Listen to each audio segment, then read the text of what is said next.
Hello, everyone. Good morning, or good afternoon, good evening, wherever you're tuning in from. Here we go. All right. Hi. Have my hair out today, so it's a little wild. Here we go. Gonna be donating my hair this week. So I was doing some deep conditioning over the weekend, and yeah, so this is gonna be cut. It's very, very long. Uh, it's been a couple years now, so doing yet another. It'll be my third time. So highly recommend to donate your hair. Let's see here.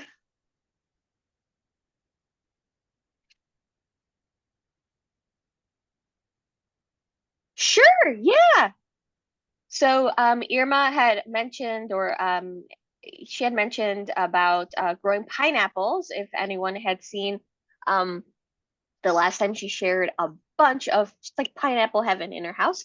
And so she bought a pineapple, and so she's going to demonstrate. So give me 1 second. Let me spotlight her. Here we go. And I think you're muted. So let me um oh, Okay, there you go. so I just twisted it just now and it twists off easily.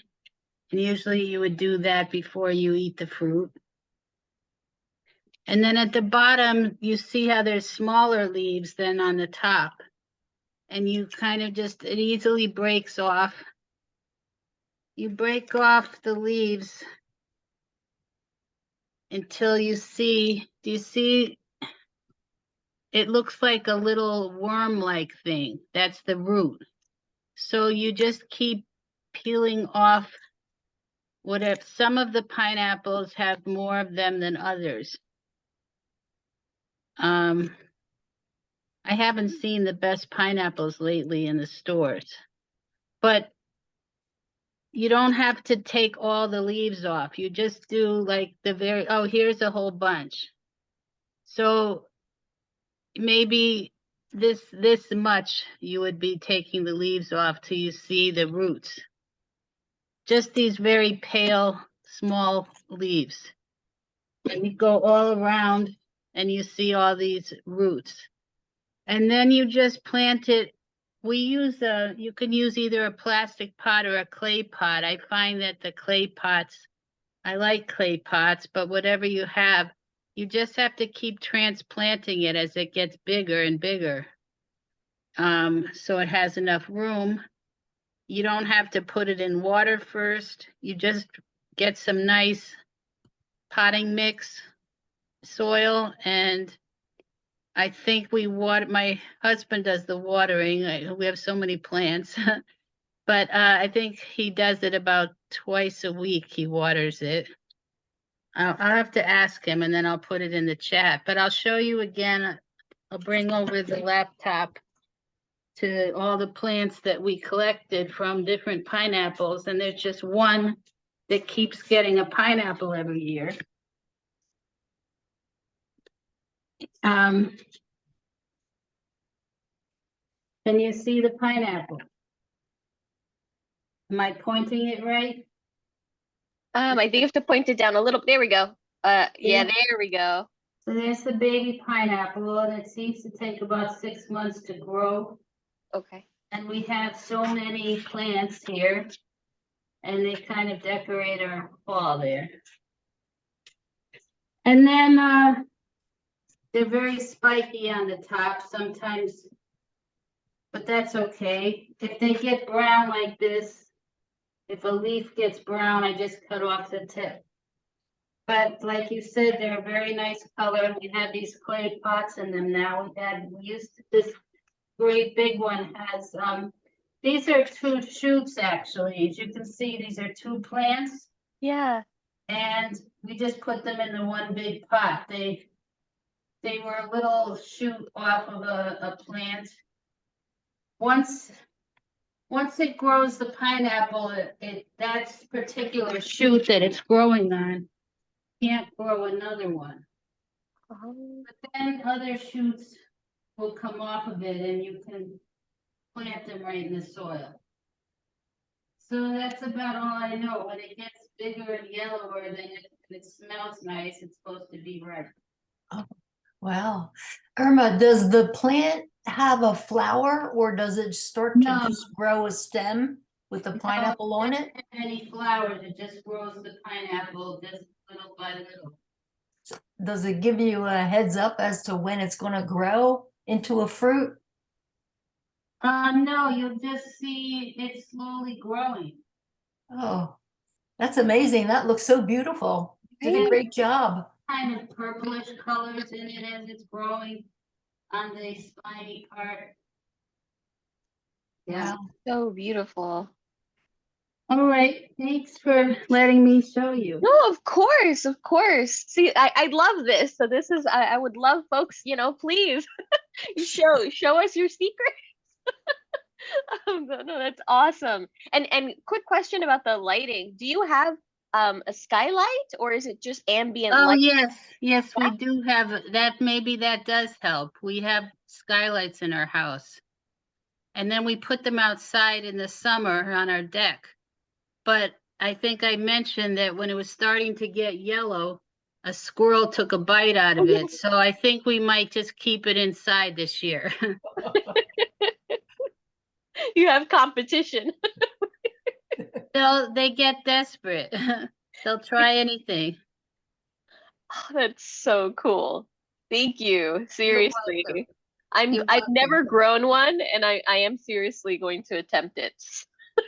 So we'll see what we'll see what happens. You'll see it's very easy. I'm excited to try. Thank you. Thank you. Thank you. You're welcome.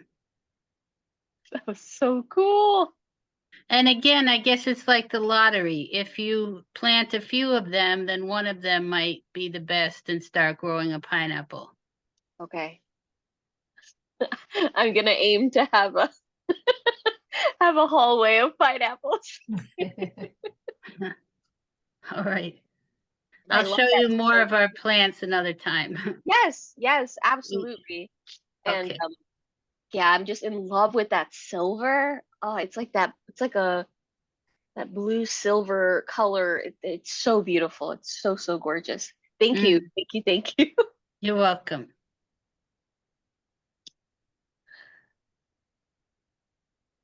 Oh, and Regina is asking that she had read that it takes 5 years to get a fruit.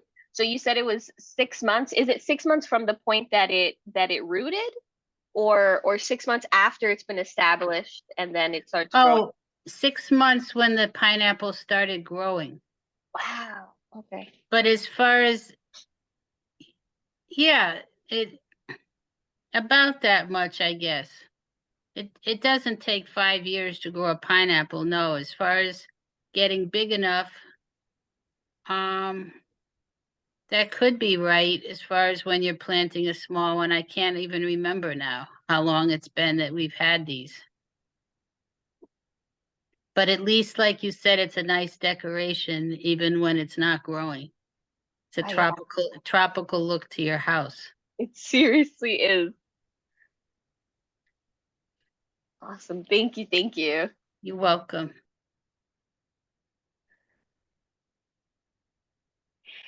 Yes, Sue. Yes, I would think, yeah, definitely would probably take longer from seed, definitely. Um, let me see. Okay. All right. So a couple things. I wanted to show you all. So I got this book at the secondhand, like the thrift shop. Um, it's really awesome though, and while it is an older book, I really like finding these types of books that they're like a compendium of different plant stories or uses of plants.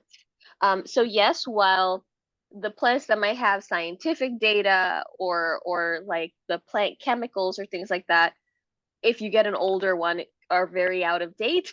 For the most part, these types on like the history of plant uses and things, I mean, they still are amazing finds. So I always recommend if you find these kind of books, they're super awesome to kind of dig into. I've been reading this one, so it's called Using Wild and Wayside Plants. And what's amazing about it, it's talking not about just weeds that you find here in North America, but also about the trees and their uses. And even I was just reading the section on birch, and I had no idea that apparently in times of famine, birch bark was being eaten. I had never read that. I have several books on that like include birch. Never saw a reference to that. So now I need to dig in more to see where if I can find other cases of that. Um, and also about the white sap of white birch being used at historically to make vinegar. Um, so a type of vinegar, and it's just really, really cool. It's just this whole kind of compendium of uses. You talk about where in North America the plants can be found. Um, it's all about just like these uses. So plants that were used for sewing, for dyeing your clothes. So it's all these types of like craft making, not just medicinal qualities. And I'm really, really liking it. And yes, I just wanted to share that with you. Um, I'm continuing to build up this kind of list of different uses for plants, and so I love finding these because then I can keep adding to it. It's super, super cool. So if you find this book, highly recommend. Really nice. Then I quickly wanted to show you some plants that um, we picked up over the weekend. And so on Saturday, we went to Petal. So there is the Union Square Market here. Let me turn this, I think it's this one. There we go. Maybe this one. There we go. Union Square Market here in New York City, and it was crazy rain here over the weekend. But we went to Petal anyway just to see if they had anything good. And then we ended up picking up, they were selling this jade. Now, I have a bunch of jades, but this was just so beautiful, and they were only asking $10 for it. So I was like, okay, I'm gonna bring this home with me. It definitely needs a bigger pot, but I'm going to give it at least 2 weeks here to kind of get comfortable before I start messing with it. So I'm not gonna kind of disrupt it right now. It's not so here it is. Look at this jade. The trunk is super thick, if you can see that. But look at the way they potted this plant. It's just, it's a mess. It looks like it might have been in a bigger pot and then they like shoved it into a nursery pot. I have no idea, but it's so overpacked with substrate. Looks like coco coir. Um, it does look like it's a good quality substrate. I will say that there's perlite, there's wood chips, so it does look like it's a very airy type of substrate. So I'm not worried about rot, but there's just so much of it. So they really shove that in there, and then it has quite a couple roots that have filled the bottom of the pot. So I'm gonna be as gentle as I can be when I am gonna transplant this. Um, but those might end up getting ripped. But I fell in love with it for $10. Thought it was so freaking beautiful. like look at that.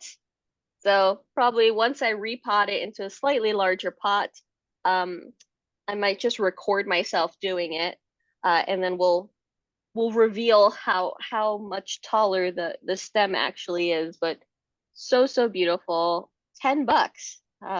Such a full little jade. I never find them like this. So it was really cool. We just really like this one, kind of like bonsai'd. So it looked really cool. And then we went to, so I grabbed that, and then um, we went to Da Hing, which is another plant shop, but is in Chinatown. So we basically made a bunch of stops this weekend. Um, and I we were just talking about getting a rubber tree. Um, we used to have a rubber tree a few years ago, and it got messed up um, with with thrips, and so we were like, okay, we hadn't had a jade, sorry, not a jade, a rubber tree since. And so we went to Da Hing, and they had these for $7. But there's two in the pot. So again, going to let these guys establish themselves, get a little bit comfortable here. And eventually I would like to separate them, but not anytime soon. I'm gonna let them they want them to acclimate to the house and not cause them any unnecessary trauma. Um, so probably wait until they're a little bit bigger to try to separate them. But this is really, really beautiful. This is the burgundy rubber tree. Really gorgeous. They had a bunch of ones, but a lot of them were just one plant. So when I saw this one with two, I was like, okay, this one is coming with us. So really gorgeous. With the jade, someone just asked, how do you care for the jade? Yes. So we have a bunch of jades in the house. Well, chrysulas in general have a bunch of chrysulas. But with Chrysula ovadas. And so I find that the larger jades that I have, I give them a full soak of bottom water about every 2 weeks or so, sometimes a little over 2 weeks, but I give them a full bottom water. They're completely saturated. I have jades in almost every like exposure that we have here. So we have them in the kitchen with the Western exposure. We have a bunch of other chrysulas in our Western exposure because our apartment's shaped in a really weird way. And then we have a southeast window, and that we have jades there as well. And so we have the regular jade ovadas, and then we have the jade ovadas monstros, which are the ogre ears. So the leaves are kind of like taco shaped. And so we have them there too. Um, so they get a lot of sunlight. Now they can burn. Jades can burn. Sometimes some southern exposures, even western exposures, can be a little too strong. So just kind of see. For our southeast, it kind of lessens it. With our western windows, we have a courtyard.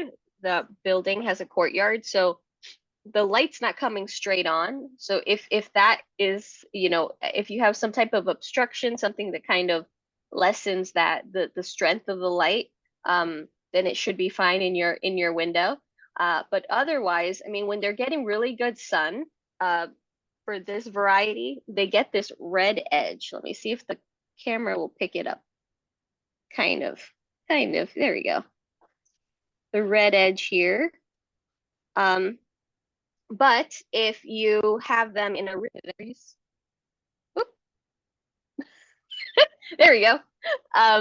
And so I was like, I think I froze with I was holding up the jade. So if you have them in a really strong light, what will start happening, you will start, sometimes they start to get these almost like the whole plant starts to look almost orange. So it starts to do what this thing is called blushing. This can happen with other succulents. This especially happens to aloes. So aloes can be very sensitive to getting sun stressed, but too much. So where it's not just something that kind of brings out some features, but rather is actually actively burning the plant. And so just be mindful of that. But if you have it in a really good place, yeah, I mean, I personally water my larger ones about every 2 weeks, and my little ones during the summer, I do find myself watering them perhaps once a week, if it's like a really hot summer, but otherwise about every 10 days or so. So sometimes if during the winter, I'll water them as well, even the smaller ones, every 2 weeks along with my larger ones. So they will tell you if they are really thirsty. The leaves will start to look wrinkly. They can totally dehydrate, and you would see a bunch of leaves that kind of like just dried up, if you like leave them for a really, really long time.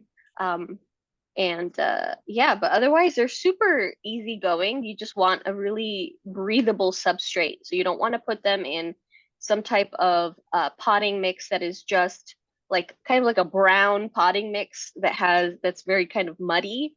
You want something that has a lot of perlite, some kind of grit in it. So something like poultry grit, or well, perlite. You can add leca. Mine have a little bit of orchid bark in there, and then I mix that with a succulent soil. So it's just kind of very, very breathable. So that's what you want. You just don't want it sitting in mud for very long periods of time. But it's a great plant. Highly, highly recommended, especially if you are kind of just trying to start to dig into succulents. Jade is a nice kind of gateway into that, and they just make really beautiful plants. And when they do get large, they will flower as well, and so it smells spectacular. So yeah, check that out. Um, and then yesterday we picked up, let me move these guys out of the way here. So there are some amazing sellers here, and they it's springtime, and so the cuttings are up, and being sold, especially on Facebook Marketplace. And so I wanted to quickly show you that before I started digging in.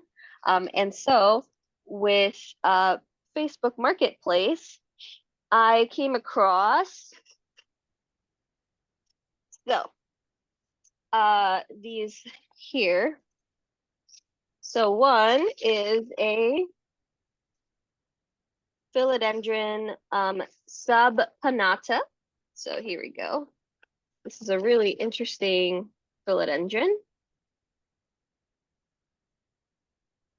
So really interesting leaves, very different from other philodendrons, right? Totally, totally different type of leaf. Really neat. It kind of reminds me of the fern cactus, that kind of odd shape. Super cool.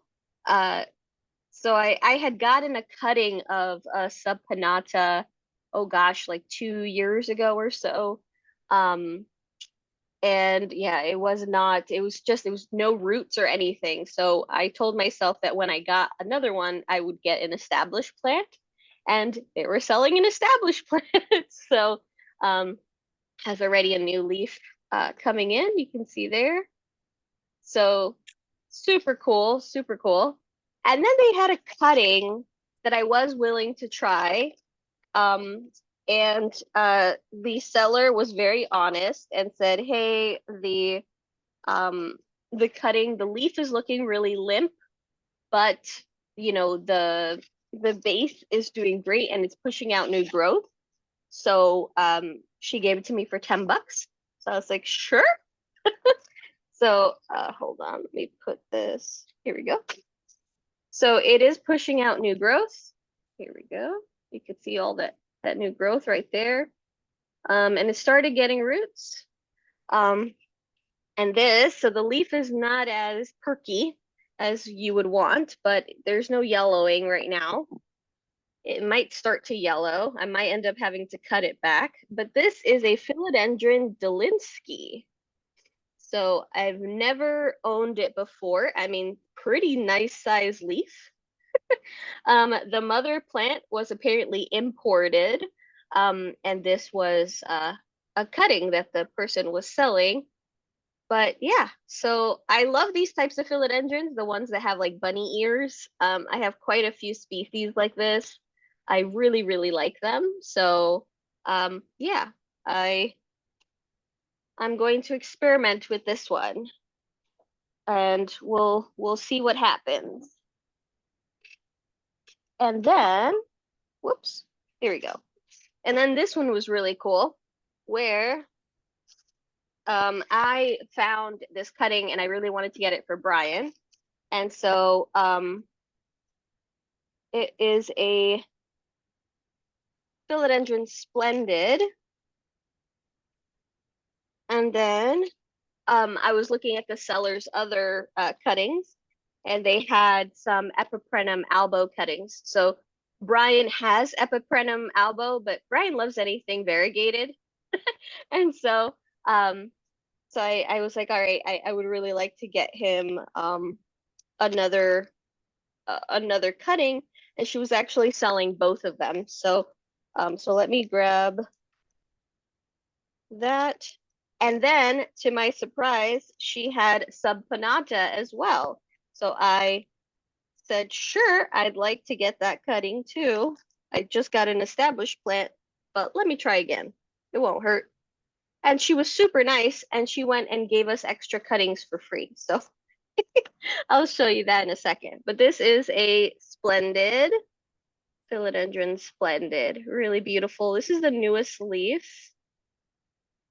Really, really beautiful. And then it darkens up here. This is the Epiprenum albo. Real gorgeous. And there's 2 cuttings in here. So really, really cool. And this is that Epiprenum albo is starting to put out new growth there. This is another subpanata. And we'll see.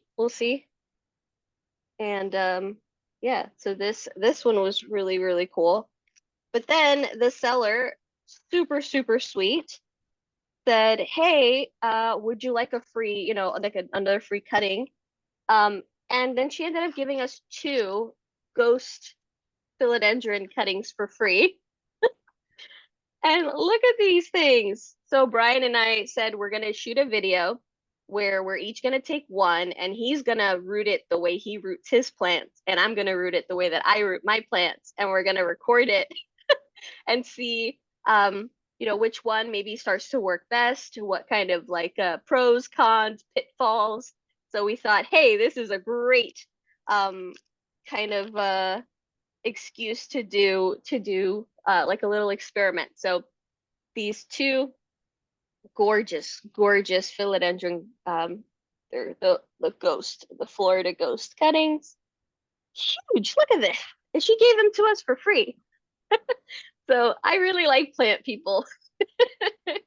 It's so nice. It's so nice. And yeah, I was like, all right, we made out like bandits this weekend. So yeah, we picked these up, and so I have them here set aside, and I'll be putting these guys in their substrates, and yeah, I'm pretty excited to experiment with this guy. And then the reason that I thought, hey, let's make an excuse to talk about like different types of variegation, because at Da Hing, Brian also found something else, and I'll show you that in a moment when I start kind of digging into a couple different types of variegation. But I thought it was a nice excuse for explaining variegation a little bit more. So I'll be doing that. Yes, Sue, bargain day. Absolutely, absolutely. Really, really awesome. I ordered, but I haven't received it yet. Off eBay. It was like for $11, and it was 15 different like surprise cuttings. So I'll let you know when that comes. And I also ordered a what was it? The cotyledon, I think cotyledon stenoclada. It's so it's a succulent, but it looks really odd. My voice has been going in and out these last couple days. It's been really rainy and stuff, so And what else did I order? Oh, and a Ripsalis paradoxa. So that's been on my wish list. I had seen a really gorgeous paradoxa. I mean, it's really, really beautiful plant. And it was nice and hanging at this shop, and they were saying they weren't even selling cuttings, nothing. It was just a display plant. And I was like, oh, I thought I had finally found someone selling it. But I found someone selling it on the marketplace, and they were willing to ship. And so they're shipping those two succulents my way. So yeah, keep an at Facebook Marketplace. I mean, you can find some really good deals. So so highly recommend checking that out. Deanna is asking, a lot of philodendrons have the same shaped leaf as a caladium. Aren't they in the same family? As far as I know, so caladiums I know are related to colocaceas, alocasias. I think they are in the aroid family. Because anthuriums are in the aroid family. I think even ZZs are in the aroid family. Let me see. Are caladiums aroids? I do think they are, because it's caladiums, alocasias. Um, yes, yes, yes. So yeah, so caladiums, alocasias, colocaceas, and then like philodendrons, monstera, scindapsus, aperprenums. Those are all, they're all in the Ariaceae family. So the aroid family also used to be called the arum, A-R-U-M, family. They're a very large family. Wow, um, they are.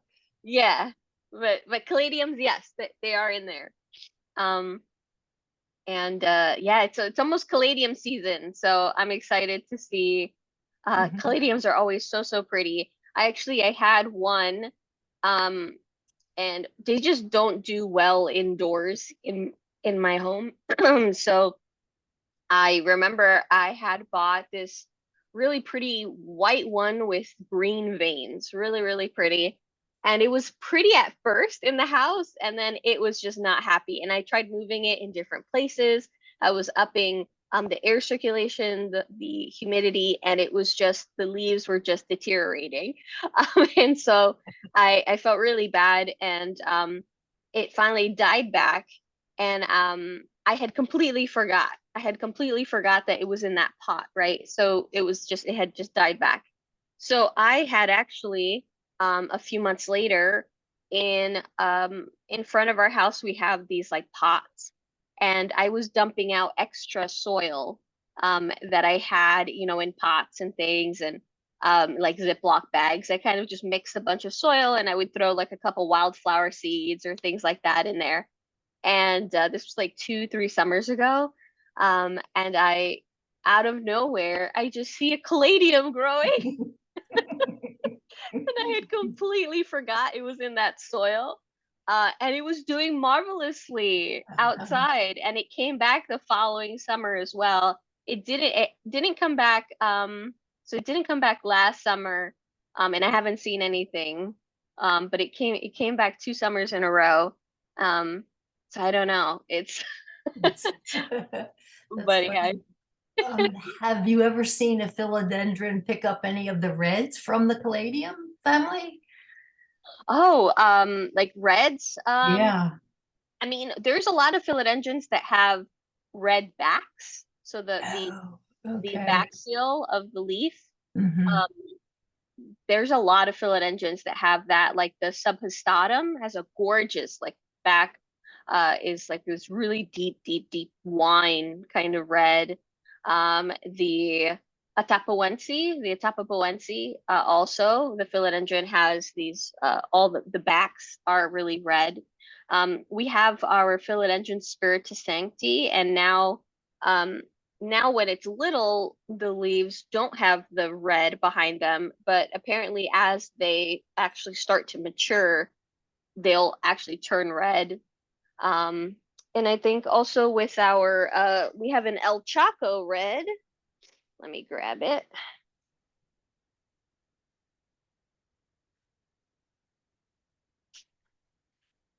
mean, I haven't seen ones with red that kind of shows on the front.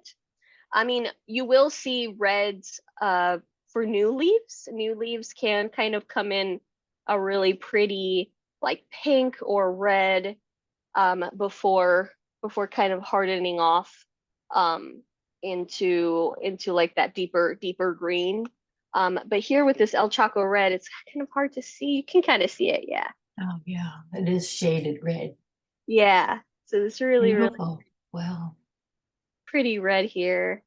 Um, yeah, I love these leaves are just oh, look at that. Mm, oh, wow. It really looks like a healthy plant, Jocelyn. That's beautiful. Yeah. It's so gorgeous. It's so And gorgeous. another one coming, right? There's Yes. another, wow. So they're absolutely amazing. Really love these. Uh, yeah, I love big leaf plants. And Mm, so I do tend to get these in our collection because I really like them. Oh, maybe this one. If you really like some of that red, um, maybe you would like a Micans. So Micans, so this is the philodendron Micans. It's a vining philodendron. So it's philodendron hederaceum Micans. And so these are when the new leaves come out. They're this really pretty shade. It's almost like mhm, orangey mhm. kind of shade. So the new leaves. But then they harden off to this really nice dark green. However, the Oh, stacks do have like a pink, yeah. a little punch of color there. And the stems too. The stems kind of have like this little pink, Hmm. and these are the caterpillars, so the sheaths that the Hmm. leaves come in through. But Okay. they also have that really pretty pink in there. Yeah, nice.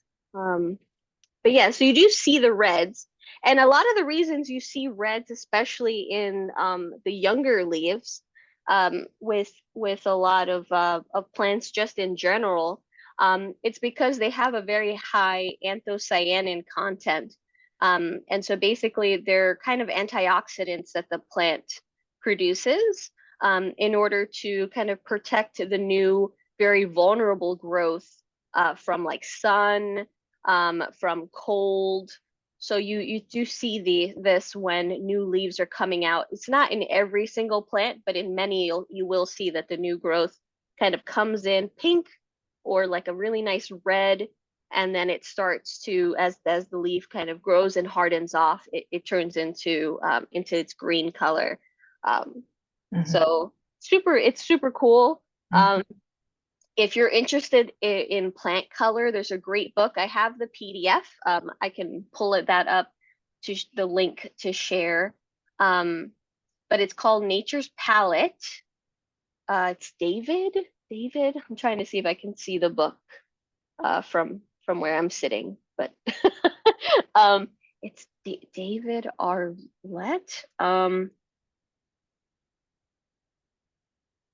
Let me put here palette, and then I can share that out with everyone because I have the ebook as well as the physical book. Let me see here. Palette. Features.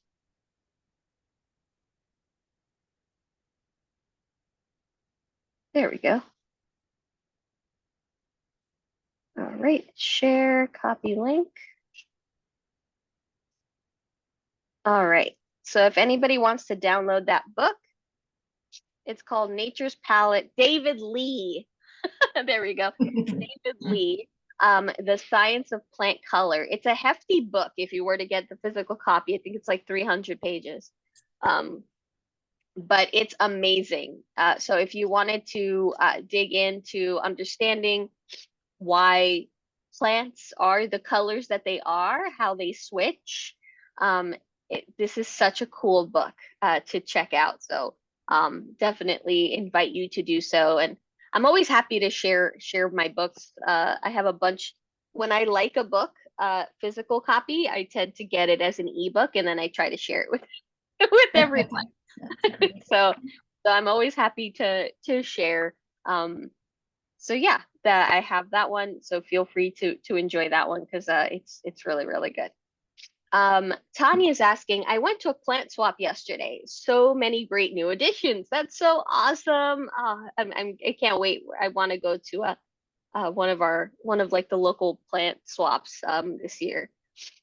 How do you propagate a donkey tail? Great. So if you get a section of the donkey tail, that tends to be a little bit easier. But you can if you, let's say, got the section, I would say it's as simple as just getting like a nice mix, a nice succulent mix.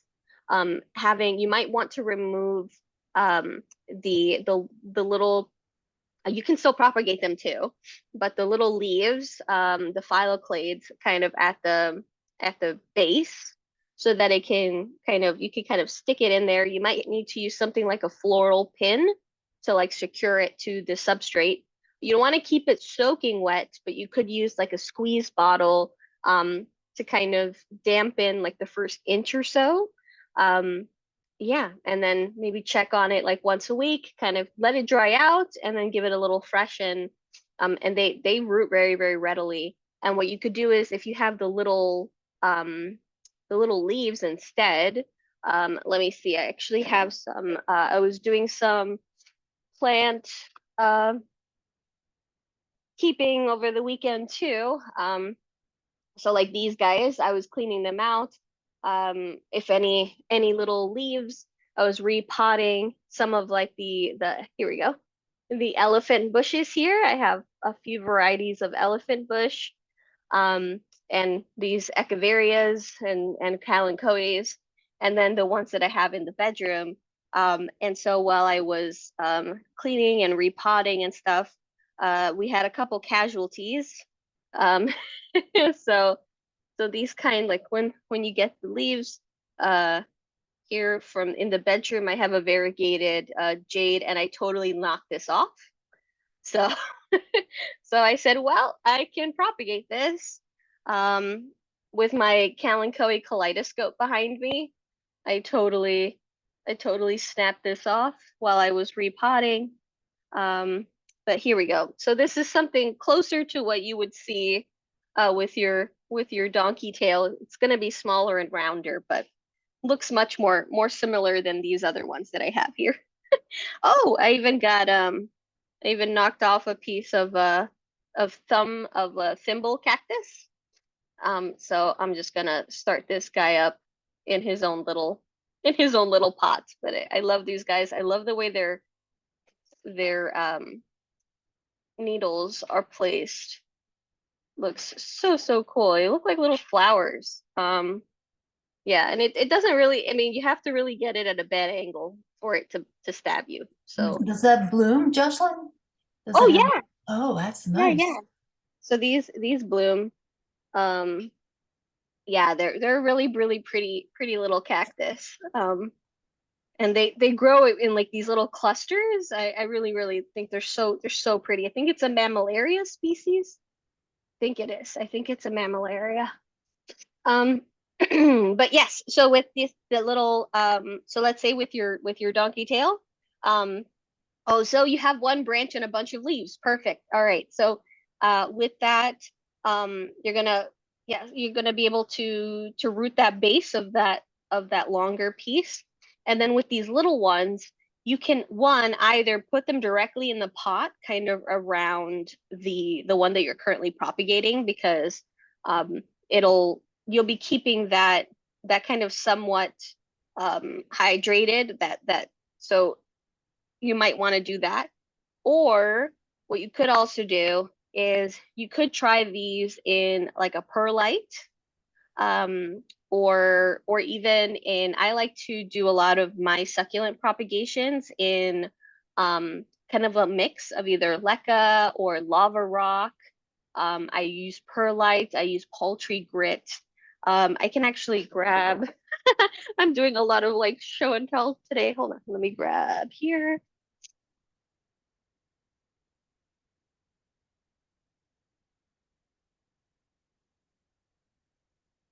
let me not knock this guy over. I have him propped up here with a glass stirrer. But in here, it's a bunch of leca with some lava rock and poultry grit. And then I have a bunch of cuttings that I just kind of threw in here from my other plants. So this is from my large fern leaf cactus. And then this was from one of my echeveria. So this one's rooted. So you can see the roots there, and it started putting out growth. Yeah. So all I do is there's no drainage. I pop these in here. I have these all around the house. These little these little containers, I have them even in the room. I have them in like votive candle holders. They were little squares. I have them in there as well. And so basically I fill them up with this. So there's no soil. There's no soil. And what I do is I use a squeeze bottle and I fill up the water up until about a little over halfway, but it's not over. So the water is not coming in contact with the actual cuttings. And so as it starts to dry and evaporate, it starts to stimulate them to create roots. And so they send roots deeper in so I can keep watering the bottom, but the top isn't getting rotted. And this is how I've been successfully doing all of my succulents. um, and this is why I have so many succulents. But this is my tried and true method. So I highly recommend it. It really helps generate those roots. I think even, oh, this guy is pretty rooted in there, so I can't even pull him out. He was giving me a little give here. Let me see, maybe this one. Here we go. This is a rickrack cactus. You can see the little root. So this broke off of my big plant. I have a big pot, like a 6-inch pot, and this broke off, and now it's rooted in here. Yeah, I have like a piece of ripsalis. I have some jade. I think I have another piece of rickrack back here. Here we go. This guy's kind of doing a balancing act. I put this little stir to hold it up because it's such a large leaf. But yeah, so I have my cuttings growing like that, and it's so much cleaner. I don't get anything like mold or any types of pests. And it's very, because it's a clear thing, I can also see when it gets dry. Um, so so I can kind of stay on top of it. If I had used like opaque kind of containers before, like I would use the dishes, the saucers for the plants. I would use that instead, but then I couldn't. It kind of blocks that out. So sometimes the top would look like it was a little bit hydrated, but it was completely dry, and so I switched to using clear, and that's working. That's working a lot better. Because I have like a visual cue, like, all right, oh, that's dry. Okay. But yeah, and I don't keep it. I honestly, it's when I look at it. So sometimes I fill these up about twice a week or so. Um, but yeah, it really keeps them from rotting. So I highly recommend it. Because that's where I found a lot of success doing it that way. But yeah, so I hope that helps. Um, cool. So I wanted to kind of jump in. Sandy, you're very welcome. Um, I wanted just to talk a little bit about what is variegation, because I wanted to show you a really cool example of variegation. And so variegation, it can be caused by several things. Um, and the common cause for a lot of types of variegation is what is considered, I actually just mentioned anthocyanins. Um, and so anthocyanins can definitely change colors within the plant.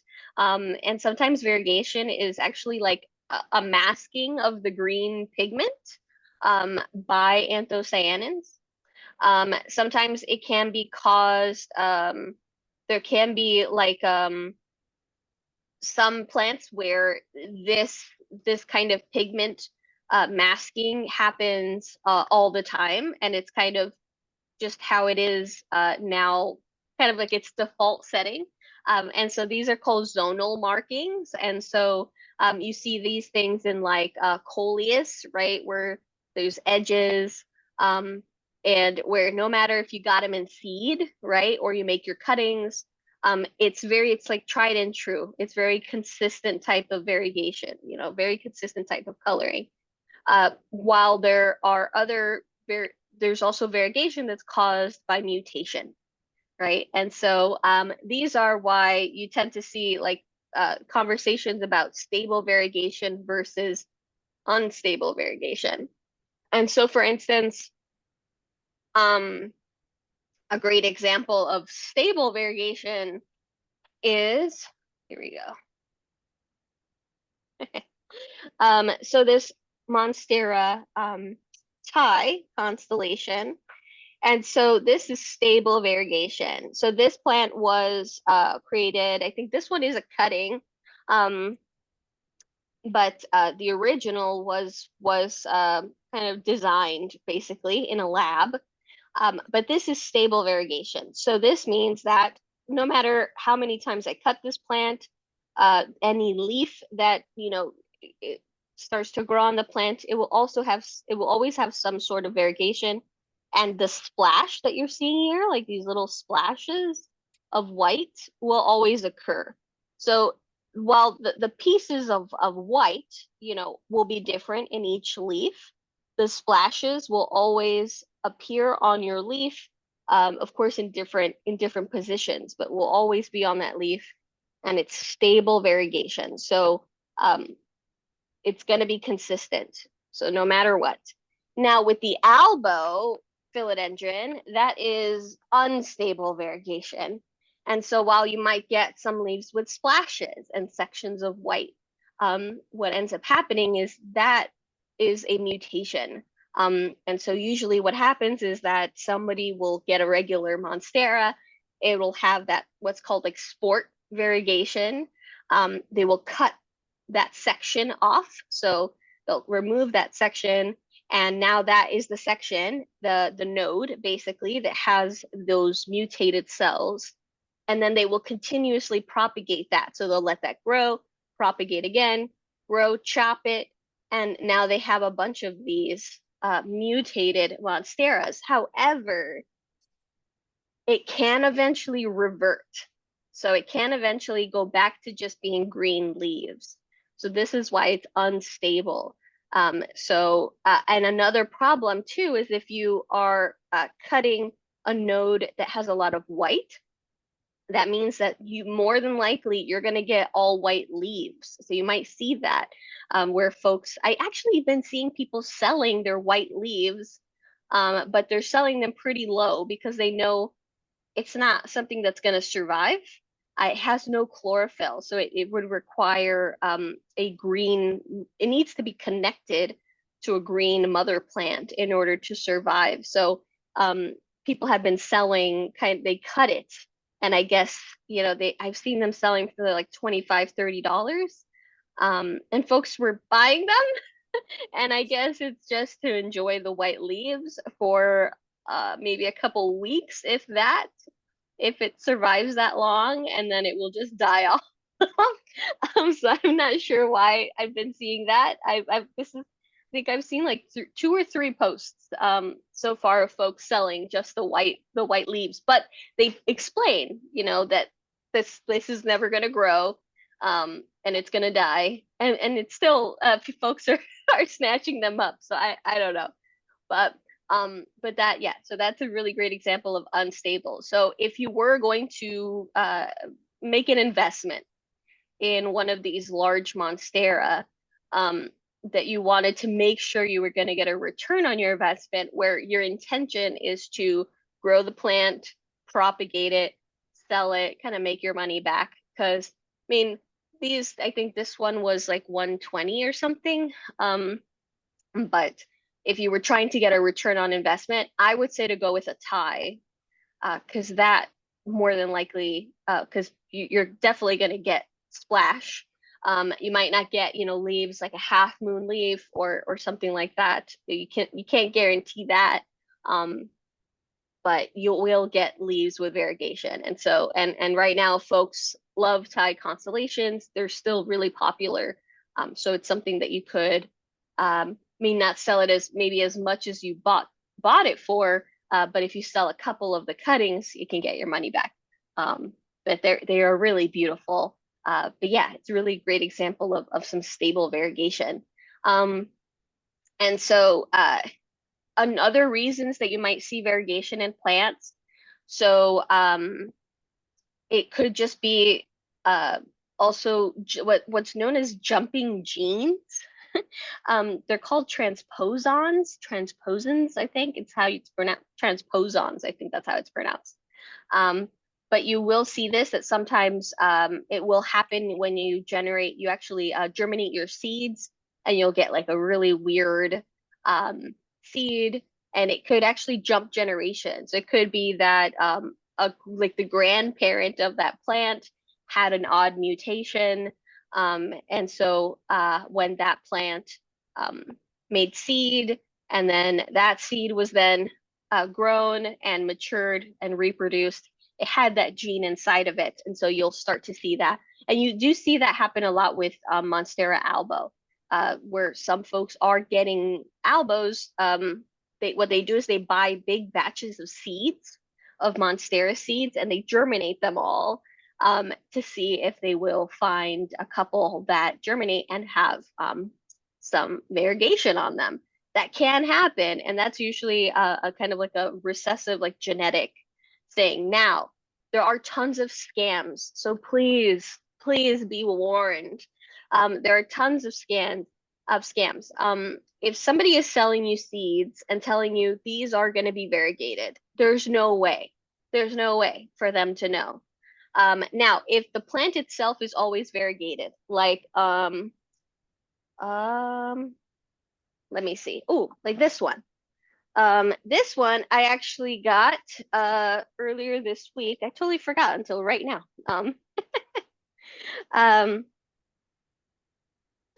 So there's a plant shop that used to be a few, like 2 or 3 blocks away, and they moved like 10 blocks away, which was very sad. But we try to like walk about a mile, if we can, every day or every other day. And we had walked over there, and he had this guy here, and yeah, I picked it up. It was marked, I think, for $8 or $9, and what was it? For $8.99. But then he gave it to me for $7 because it had lost a lot of leaves, but it has a lot of growth points. So this is a ficus. This is a ficus triangularis. But you could see that variegation, really beautiful.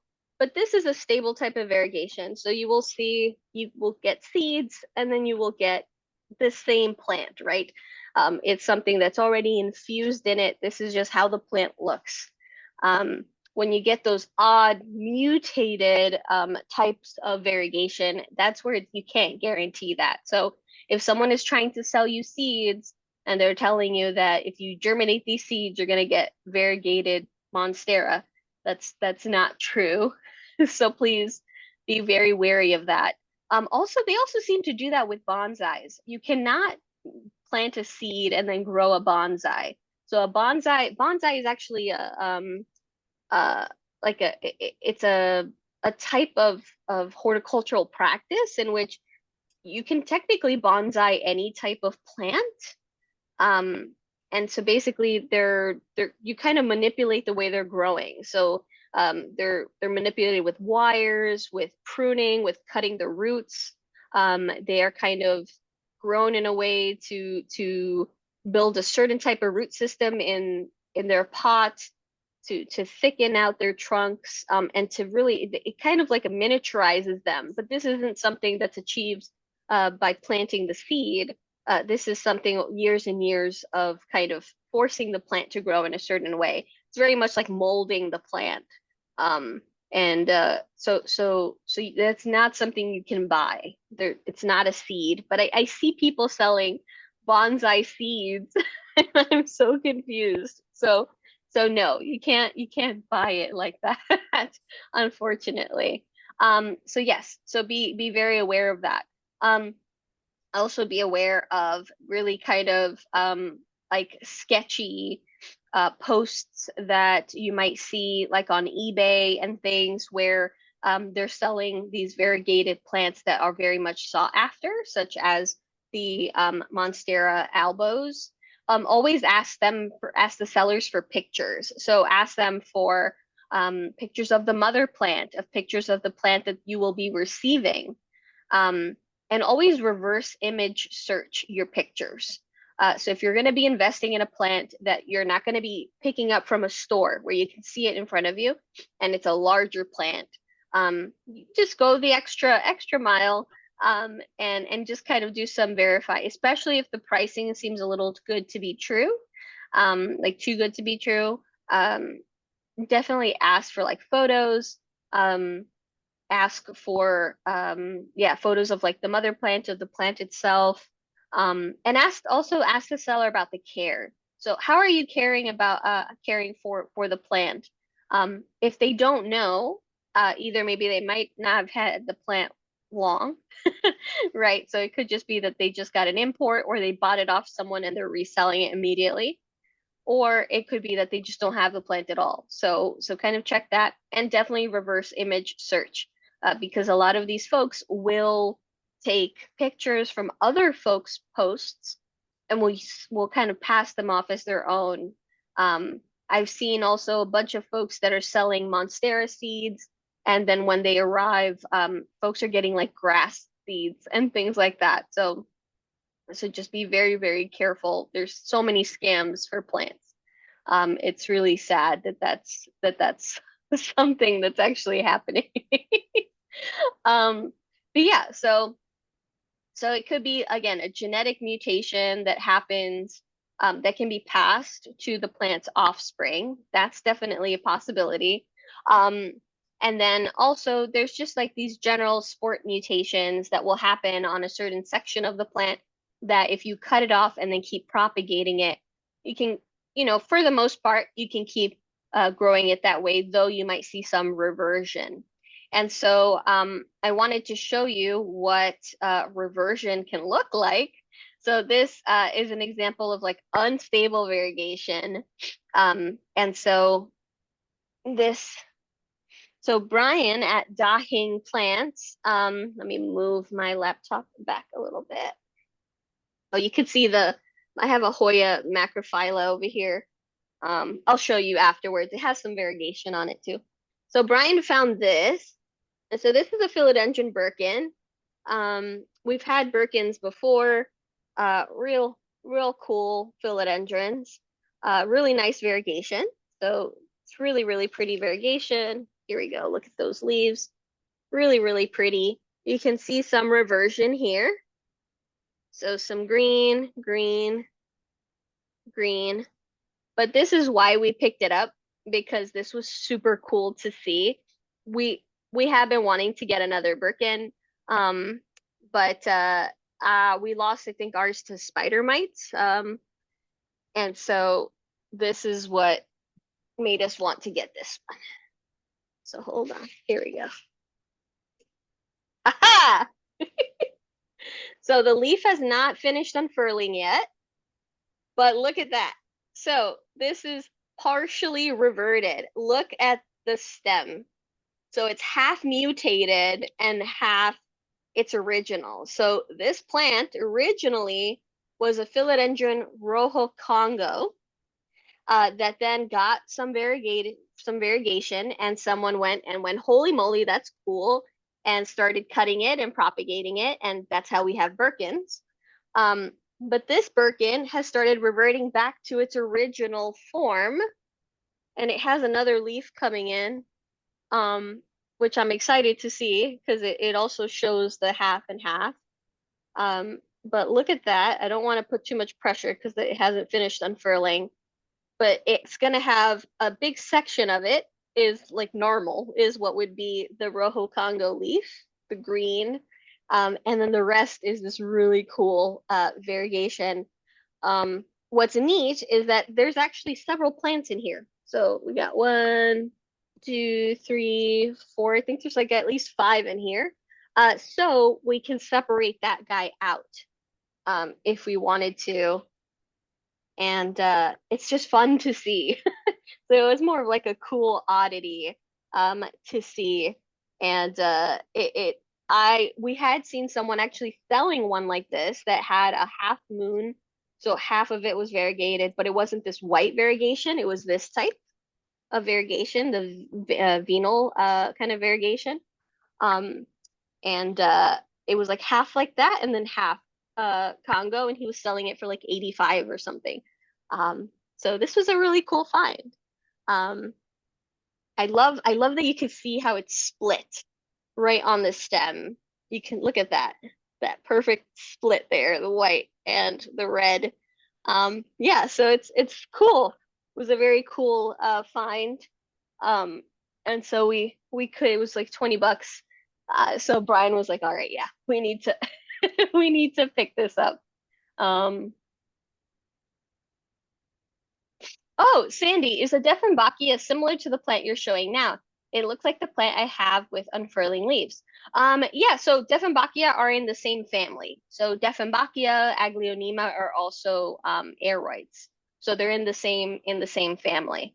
It's a very large family. I think it's one of the largest. The same with Alocasia, Aglaonema, peace lilies. Peace lilies are also in the same family.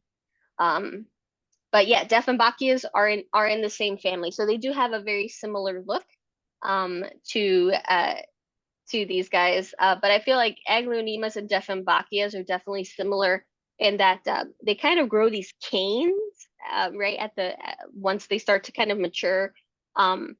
It's like yeah, they kind of create like these little canes that they grow from that you can also propagate from. But yeah. Yeah, Holly, you always find the best top unusual plants and you keep them alive too. I mean, we try. It's not always foolproof. But yeah, we do we keep a lot more than we lose. And so it's always cool. That's what we're both really into is I'm very much into just unusual plants in general.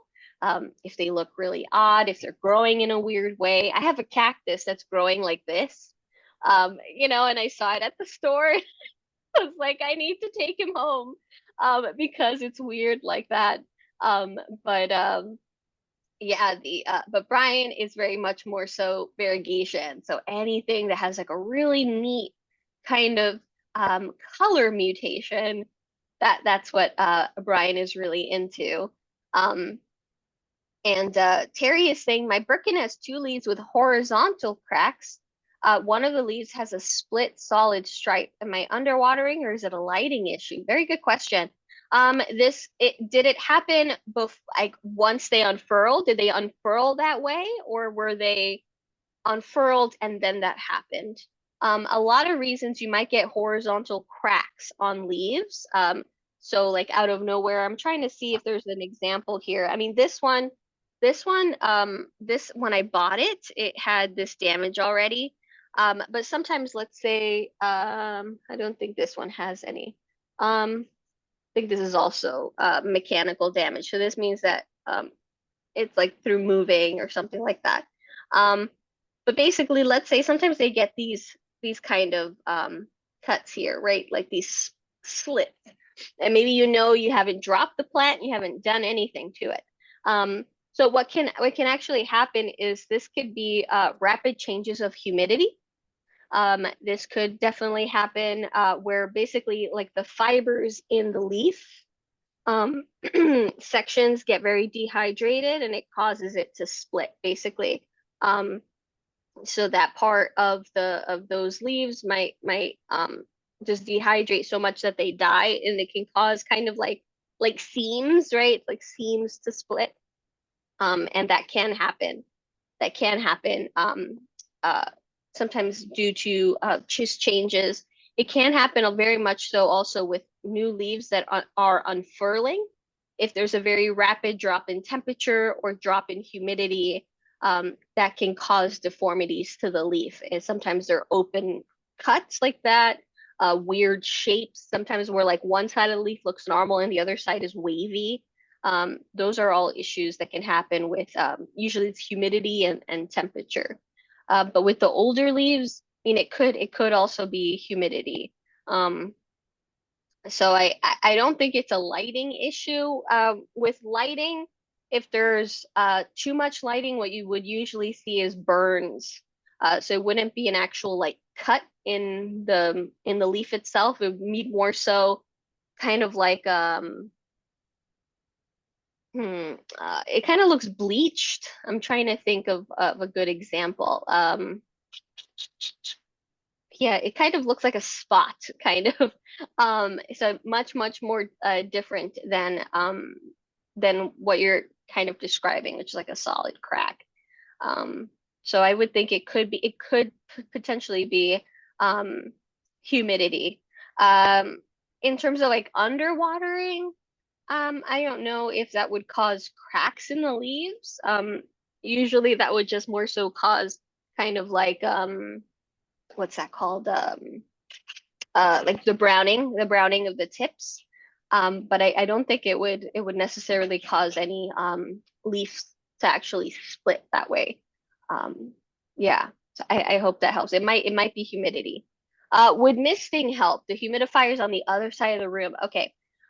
Misting, I mean, with misting, one, you want to make sure that you're wherever you have really great air circulation, wherever you're misting your plants, because you don't want the water staying on the leaf for very long periods of time.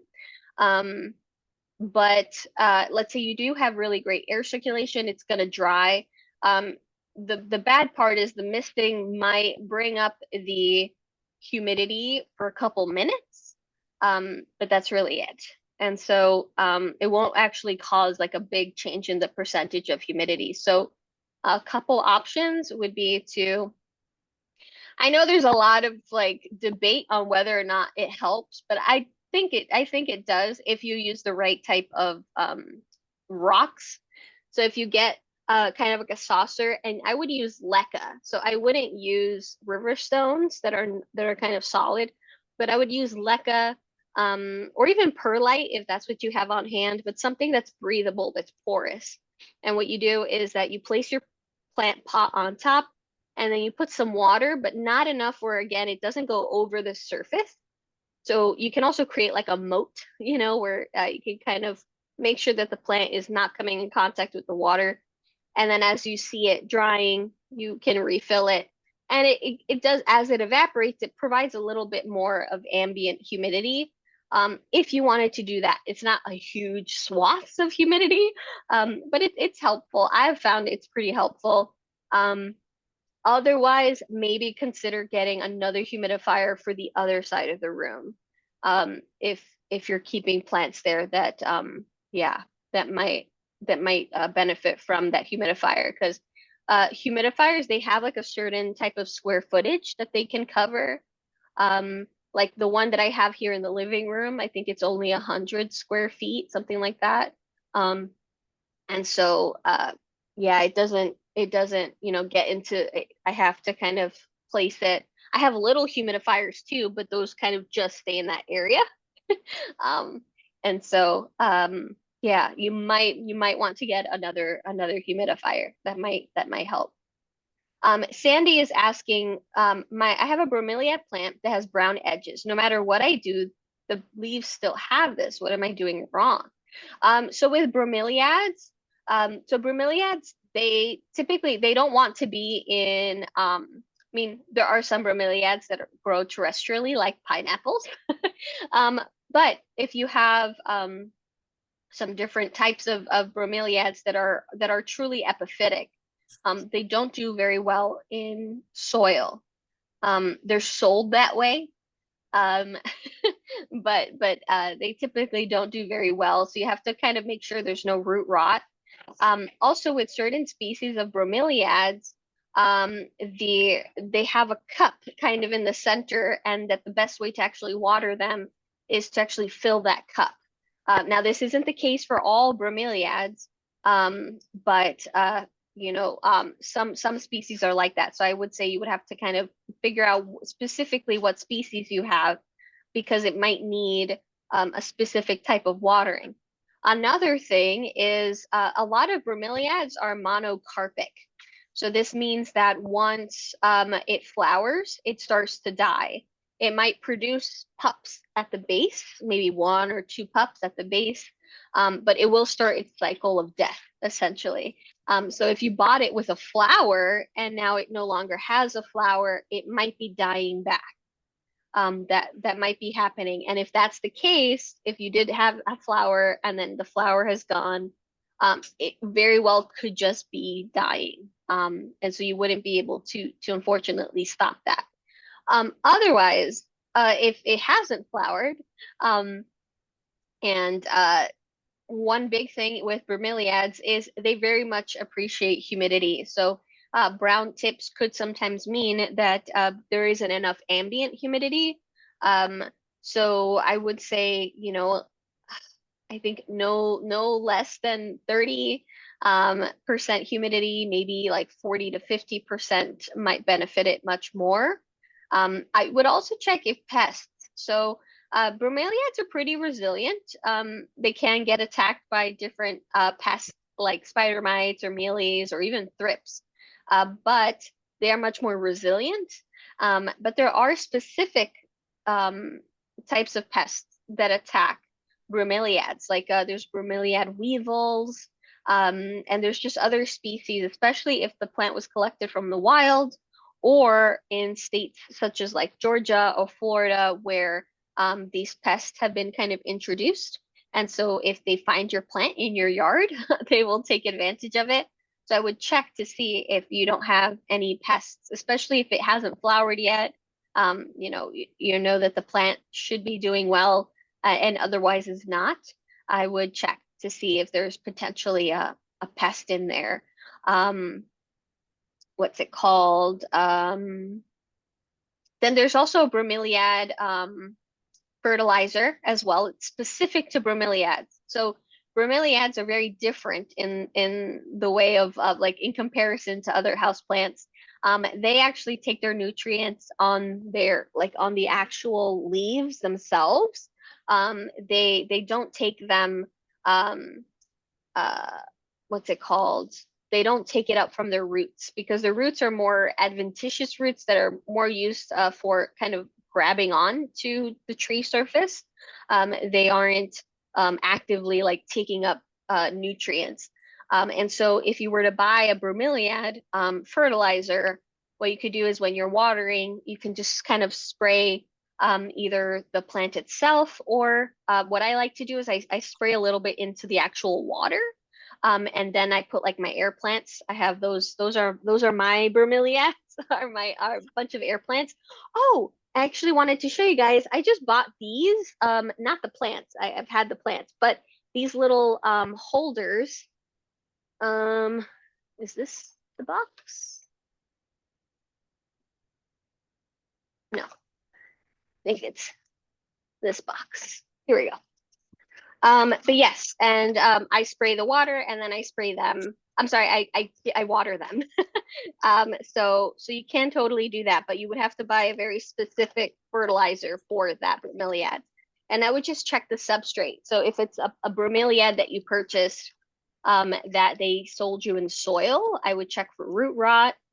So check for pests. And if it did flower, it might just be dying. So which I know really sucks. You don't want to hear that, but it's very unfortunate. They sell them, but then they flower and then they start to die. But if you get pups, so you just, you can wait, and if it gives you pups, it basically starts the life cycle all over again. So you wouldn't separate them from the mother. You kind of let them grow at the base, and then as they grow, the mother continues to die back. She just shrivels and shrivels and shrivels, and then the babies grow, and then they start the whole life cycle over again. So you can keep it, it's like it keeps going, but like then it flowers. I'm sorry, my voice. It flowers, dies, makes pups, and it keeps going. So that doesn't necessarily mean that you lose the plant completely. So yes, hopefully. I wanted to show you these. So I bought these they look like little basketball hoops. And they came with these adhesives, but I wasn't sure what it would do to my wall. So I used the command strip, the clear command strips instead. And so they're meant for holding your air plants. And so back here, I had used command strips to kind of attach a little clear container that I would put my air plants in. And then I moved them onto a piece of bark that I was keeping back here, but it was like too big and I kept bumping into it. So I was like, all right, I need to find something better to put my little air plants on. I mean, I have them all around the house, but these three I have here. And so I found these and I was able to stick them on my wall here. And then you just put your little air plant right on top.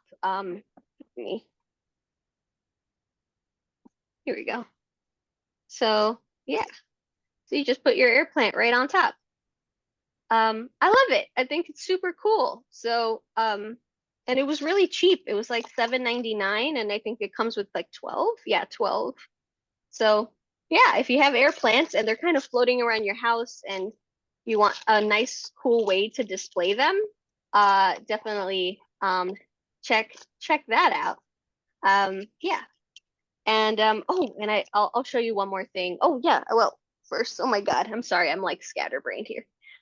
This is I have to find a better pot. I just have it nestled in here. Um, so it's already in a pot, but I wanted to kind of, the pot keeps tipping over. It's like this long, narrow pot. So I was like, I need to put it into something to kind of hold it because as you can see, it's huge. So I put it in this because it's like solid stone here. But yeah, I need to get a better pot for it. But this is a Hoya macrophylla that's been growing like crazy. But you can see it also has that variegation. However, this can be pretty unstable variegation. It will start to kind of revert back. You'll lose sections of it as it goes. Like this one barely has any. I think this one almost just has like a little corner there. Um, but yeah, I mean, it's really beautiful. So, I mean, I don't mind if it goes back to green. But this is just an example of like unstable variegation. I moved it over here so that I'm going to set it up here so it gets more light from the grow light rather than just being and getting ambient light. But we'll see. Oh yes, can I repeat the info on the holders for the tiny plants? Yes. So these I got on Amazon and I think it was like $7.99, maybe at most $8.99. If I'm remembering correctly, but it was a pack of a dozen. And it's Jetec, JETEC air plant holders. And so yeah, and they come with those little adhesive pads. But I didn't want it, you know, if and when, let's say I wanted to remove it, I didn't want to like make a hole in my wall. So I opted instead of using the ones it gave me, I used command strips. So I used the clear command strips on the back, so that I wouldn't end up messing up my wall. I have done that by accident, where I've used certain things that have adhesives, and I thought, oh yeah, I'll just use what they gave me, and then something happens, and you have to remove it, and then you end up taking the sheetrock with it. Horrible. So, so command strips, tried and true. You just kind of yank one side, and you're able to take it off, and there's no damage to your wall. Like all of these are connected, like these pictures here, they're all on command strips. And so it's so much better, very renter friendly. So I highly recommend that. And A Aguilar, how do you care for the air plants? I have a few species and they're thriving. I'm not sure how to water or how often, and fertilizer. Good question. So with air plants, there's different types of air plants. And so there is, I think it's xeric and meric or mesic. It's xeric, definitely xeric is on, there's a spectrum. And so xeric are air plants that are found in areas that have a lot more intense sun. It's usually kind of like higher elevations, very rocky, where there are trees, but it's not like a rainforest. It's very kind of a different type of ecosystem where it can be very bright, very arid. However, it's usually located sometimes above a higher elevation to an actual rainforest. So it gets bathed by all of that atmospheric humidity. So all that humidity is kind of going there. So in this otherwise a place that might look kind of deserty, it's surprisingly very, very humid. And so you notice that a lot of plants there tend to have like silvery coatings. There might be higher winds because of the higher elevation. Usually also that silver protects them from really intense sunlight as well. So usually hairs, silver color, that usually kind of means it can put up with high winds and high light. So with those types of tillandsia that you might get, those actually don't like to be completely submerged. So like in the wild, they like this kind of more atmospheric thing. So either you might end up having to do a heavy misting is much better, or a quick dunk, kind of like whoop, whoop and out. Not where with these, which I think it's Merrick. Geez, it's either Merrick or Mesic. But with these are more rainforest varieties. And so you notice that where they do, of course, have silver, but they have much thinner leaves. That's a great indicator. They have more leaves as well. They're usually darker green. Sometimes they have reds. It looks really pretty. These are usually the rainforest varieties. These you can totally just dunk and submerge in water. So what I do is about every 2 weeks, I grab all of these and I put them into, so I use spring water. I try not to use tap because it can cause them to burn. So spring water, I reuse it. I reuse the water, but I put them in there upside down. So upside down, and usually I leave them there for even up to an hour, 40 minutes to an hour or so. And then I take them out and I give them a really good shake because you don't want the water to stay in between. Give it a really, really good shake, and then put like a kitchen towel down, and I put them upside down like this. So this is just to help any excess water drain. And then I leave them like that for a little while, sometimes even the whole evening if I forget. And then by morning, I know that there's no excess water. And so then I put them back in their respective places. So pretty easy. And especially when you have a lot. And so I have about 2 dozen air plants in the house. And so, so I kind of just do them all together all at once. But yeah, otherwise pretty cool. If you don't shake them, if you, let's say, water them and then leave them like this, it will start to rot. They'll start to rot inside. They might start to smell. And then you'll be seeing like big sections of like black, and then it's like jelly. It looks really bad. Jamie's asking, could an air plant just stay on a rock on the soil of another plant? Yes and no. So you wouldn't want them to come in contact with the soil because they can start to rot on the bottom.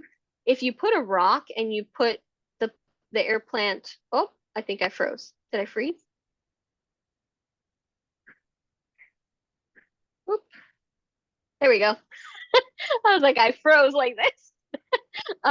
Yes, so if you put them, let's say, on a rock next to another plant, you can just make sure that the other plant is allowing for it to get some sunlight. So these guys like a bright kind of indirect or a light that's not going to burn them essentially.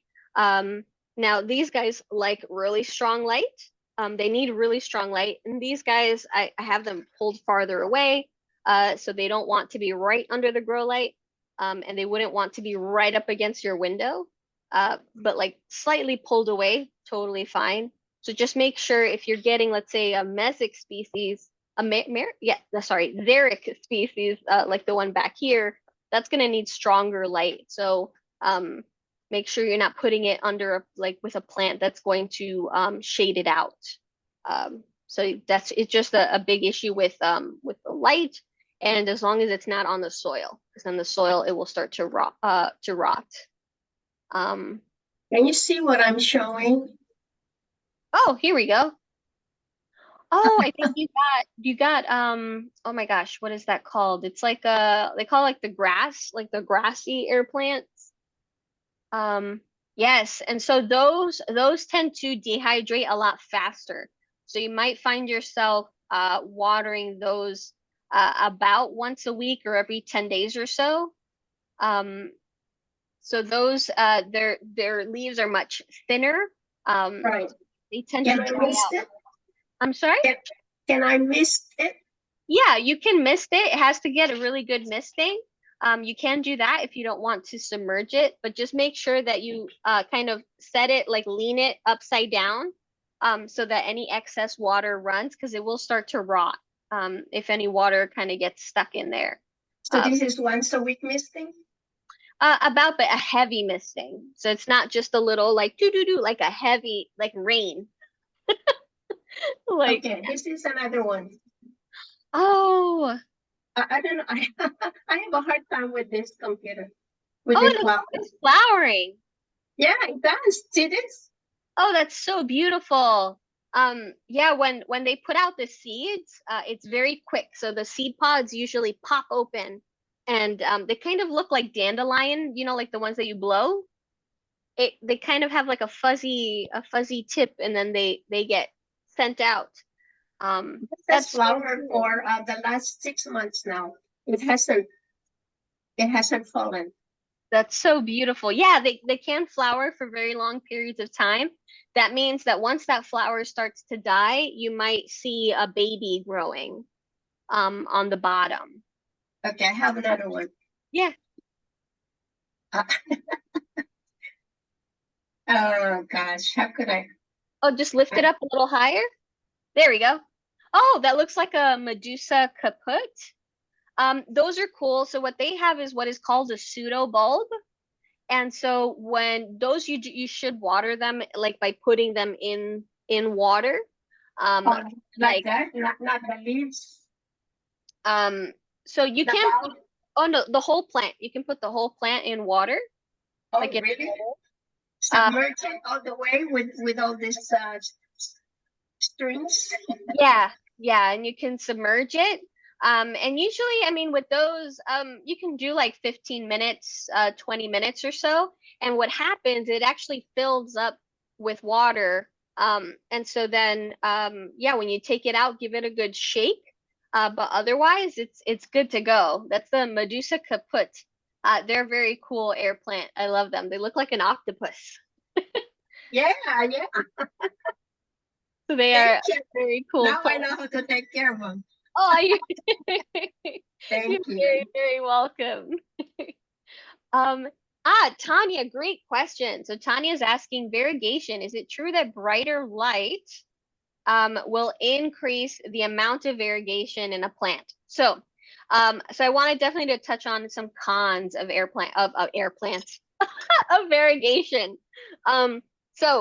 With the different types of variegation, so when you get a lot of patches of white on a plant, especially for unstable variegation, I tend to see it's very likely it's more likely that a very strong exposure, sun exposure, like southern or western, is more than likely going to burn that white section of the leaves. You'll start to get browning or literally get scorched.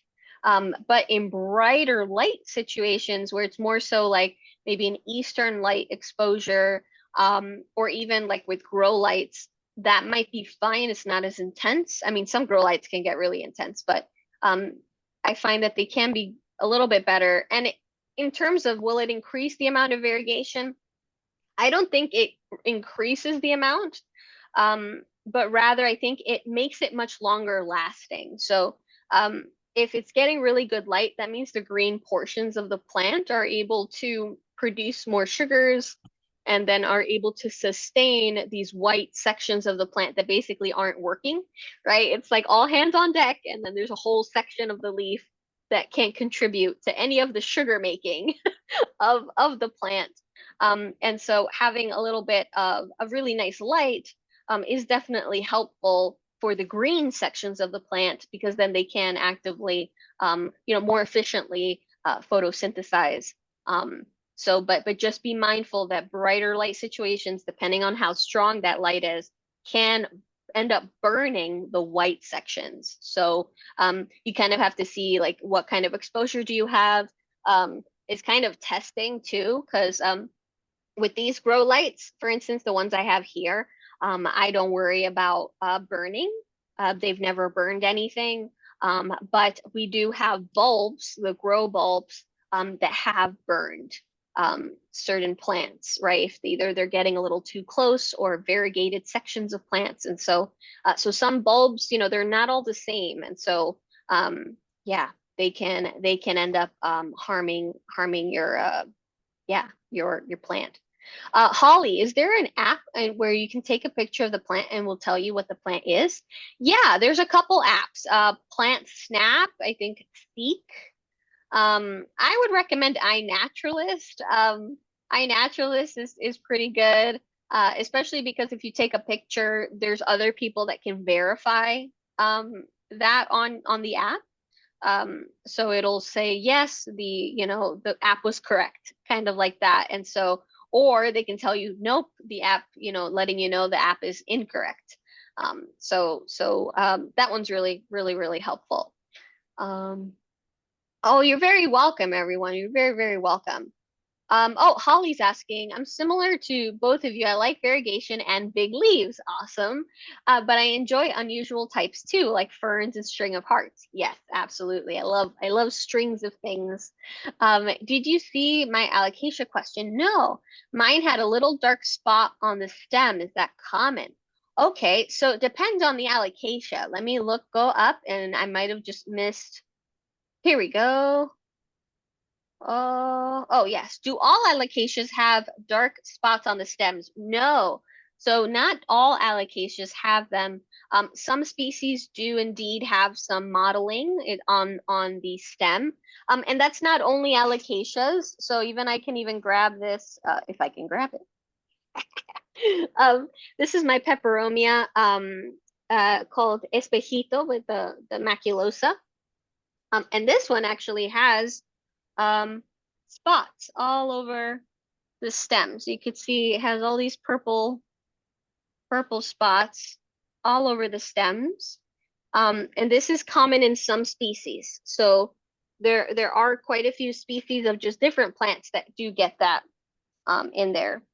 I wanted also to show you real quick an example of what is called, so there is like stable, unstable variegation types. There is veinal variegation, so something like a photonia, where it's just the veins that are brightly colored. They might be white or pink, right? So that's veinal variegation. But then what's really cool is blister variegation. So I really wanted to show you that. So this is an example of blister variegation. You also see this in begonias, where it almost looks like there's glitter, right? It's like really shiny and it looks like glitter. And you'll see like these little, it's usually kind of silver. It's usually that silver color. And what's really neat is how this variegation, I really love these leaves here, how this variegation is actually caused is by air pockets. So this is, of course, when the leaf is actually developing, it creates these kind of little air pockets, right? Where like air and water will get trapped like within the layers. And so I think what's another name for it? I think it's reflective. It's blister variegation. I think it's also reflective variegation. So basically, it's like these cells that are full of water and air. And basically, they kind of they the leaf itself forms this way, and it's happening between the layers. And what's happening is that the reason you're seeing like the glittery kind of look to it is as light bounces off of it, it's reflecting off of that water and that kind of like those air pockets that's causing you to go, wow, that looks like it has glitter all over it. So I mean, the camera won't catch the glitter, but it definitely gives it like this little shine almost. Um, and you see this on Scindapsus, you see this on begonias that have this really cool blister variegation on them. It's super cool. So I really wanted to show you another example of variegation because there's just so many different types. I definitely didn't cover all of them, but I wanted just to give you a couple examples. And some of those cons are, yes, you can either, as I mentioned with like the albo, where you will start to get fully white leaves. And then again, white leaves can't produce chlorophyll. So they produce no food for the plant and they end up kind of becoming like a parasite.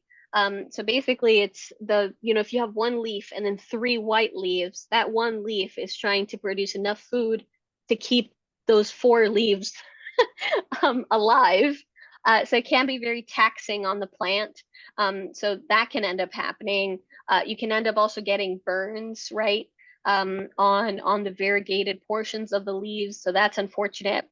And then another con is if you are buying a plant because it has this really cool variegation and you're wanting to grow it out so that you can cut it and propagate it and sell that back out, just be very wary of the fact that there are plants that have unstable variegation. And if you're getting that type of plant, there's a very strong likelihood that as it starts to push out more growth, it might not give you that really beautiful, vibrant white that you're hoping for. It might revert back to green. So this is something you've got to consider. Is this a plant you really just wanted for yourself? But if you're kind of making that investment, it's a very big risk. So please be aware of that. But yeah, so I just wanted to kind of mention just a couple cons there. If especially if you're trying to sell plants, that can definitely happen. But oh, you're very, very welcome. Um, oh, Holly, I thought it was a pest. Yeah, usually they wouldn't cause purple mottling on the stem, especially if the stem has been there. Sometimes it won't look like that while the plant is young, and then as the plant starts to get bigger, you start to see the markings on the stem. Usually, if it's a pest, it wouldn't be kind of purple markings on the stem. It usually would be, if let's say you're seeing scale, it would be brown. And there's actually things you could kind of scrape off with your nail. So yeah, it's usually it's not something that you would see like purple or something like that. So yeah. Oh, I'm so happy everyone enjoyed it. I hope this was an informative session. I had a lot of things to talk about and show you today, and we had some really great questions. And Irma, thank you so much for starting us off with that pineapple, how you propagate your pineapples, because that was awesome. And I'm gonna ask Brian, like, are you in the mood like for pineapple? Because I think I'm gonna use that as an excuse to try to start one. Because I haven't started one ever. So I'll record it and and we'll see what happens. But I definitely want to try because I love the color. I love all silver. I love silver. And so like those blue silvers, green silvers, super awesome. I really, really like that coloration. I have quite a few plants, even like air plants. I have some like euphorbias. This is a pine cone cactus back here. I have like kalanchoes here. This is a copper spoon. But yeah, I really love the plants that have like that silvery sheen to them. I really, really love that. So I feel like it's about time I brought a pineapple into the mix. So, but thank you so much, everyone. It's such a joy. Um, And I'm so happy that you were able to tune in, and I'm seriously very, very grateful.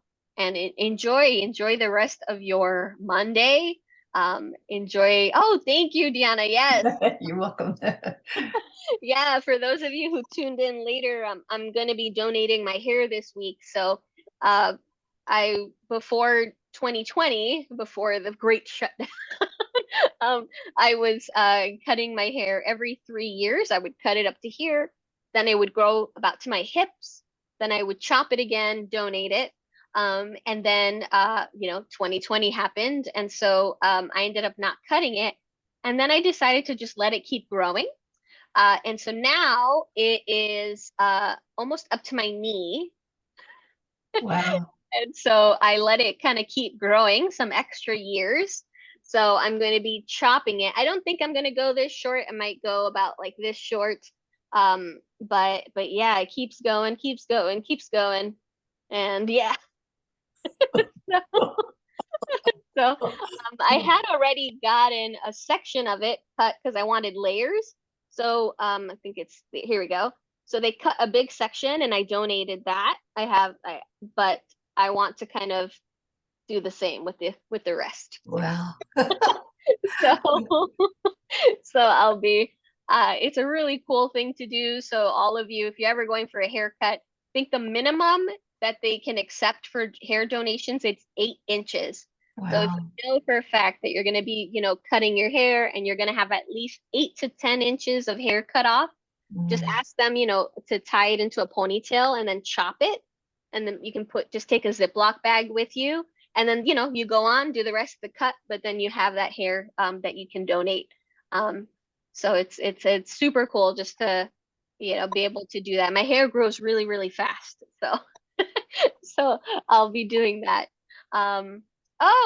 Yes, Aguilar, let me see. Hold on one real quick. Is that I guess the bird just plucked the seed or something, and it's been growing like you see it goes all the way down. the Hoya? No, it's not a Hoya. I know what a Hoya. I have a lot of Hoya, Uh-huh. but this one it's so beautiful. I mean, but I don't know what exactly this is. I think that's a Hoya. I think it's a type of Hoya. So I'm just letting it grow, and it has this long, this long tail Uh-huh. that keeps on growing from this end, and it just continues to grow down. So I don't know whether I should cut it and Yeah, no, I stick think it in the soil or something. yeah, because here, like even if I grab this guy, so this is a Hoya. But you see how it's growing, they grow in these and they keep growing down. Yeah. I think that's a type of Hoya you might have. It might be maybe a publicalyx. It might be a publicalyx. Um, yeah, because I mean Hoyas look so different. So there's so many different types of Hoyas. It is, but I hate to kill it. I mean, you could chop it if you wanted to cut that vine. So Yeah. that seems to be the active growth point. But if you wanted to cut that, you could cut it and re-root it if you wanted to. But it'll keep producing those vines because that's how they grow. But yeah, there's so many different types of Hoyas. Like even like this guy is a Hoya, but it looks totally different. And it has like much more succulent leaves. Heart-shaped leaf. Yeah. Those are really nice. And it's really hard. Like the leaf is really hard in comparison to like that one. And then I have here this Hoya, it's the Caudata Sumatra. So this one really different, but it's really furry. But the leaf shape totally different, has these speckles. Really, and the edges, it looks like it got like ripped like paper. It's very thick. very cool edge here that I really like. Hoyas are really cool. And then I even have this little